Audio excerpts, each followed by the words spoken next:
In short, my 6-year-old loves Wally. He wanted to be Wally this year. I didn't even really check to see what kind of commercial Wally costumes are available, but given that Wally is a box, and I've been wanting to try and build something like this, and I've sort of been curious about just sort of the whole cosplaying culture, how difficult it may be to start out with something kind of simple just for the fun of it, I built this. And just to give you kind of a quick look at it, it's basically a Lowe's Home Improvement medium-sized moving box. And I'll put some pictures sort of in here as I'm going through this shortly. But anyway, it's a Lowe's box. I spray painted it twice, just standard yellow, to get over all the writing. I taped it at various angles to help sort of simulate and emulate the silver scheme, the metallic scheme that Wally has.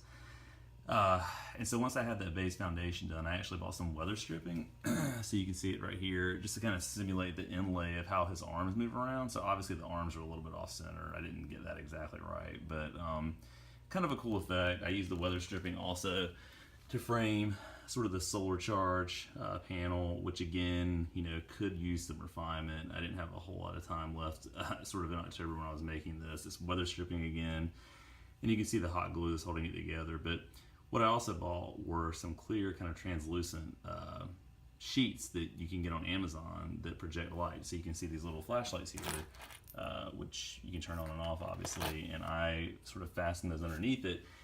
And at night and in the dark, the solar charge level panel actually glows. It's kind of a cool effect, and my 6-year-old loves it. So that was a cool thing. I did the painting myself. It was a pretty easy paint scheme to do for Wally. It's probably not as detailed as something might be that I would build for myself, but it was still pretty fun to do and pretty easy to do.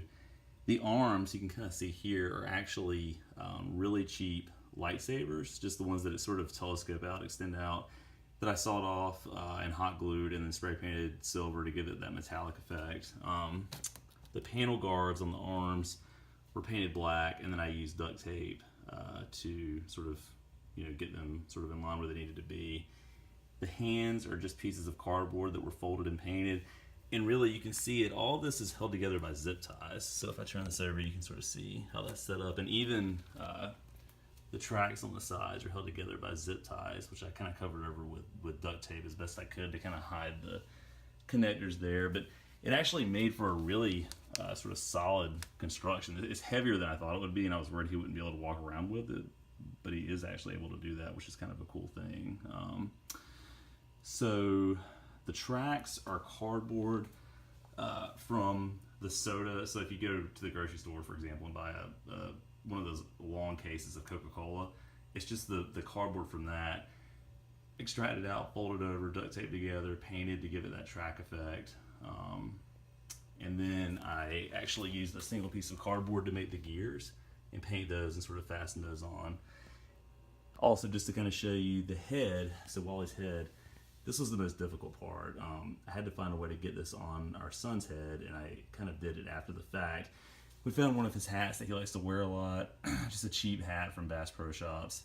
And I took 2 of our empty cat food containers, washed them out, cleaned them, painted the insides, cut the eye design, and folded that together, and then duct taped the whole thing together on a cardboard base, which we then taped to the hat. So pretty straightforward, but just kind of a cool idea for anyone who's interested in a unique outfit that isn't too expensive. I mean, I would say in total I maybe spent, I don't know, $50 on the whole thing. And it was a fun project to work on as a family. So just something kind of cool to see. And if you're interested in any of the other details, just let me know. But again, I find this to be more of sort of a fun thing than just standard, Amazon type outfit. So if you have any questions, leave them in the comments. And I think next year I may actually try and build an Aliens power loader for him. Maybe even earlier than next year, just for like a comic book event or something that's coming up. That's going to be a lot more challenging, but this was kind of a cool first crack at trying to build a costume. Thanks.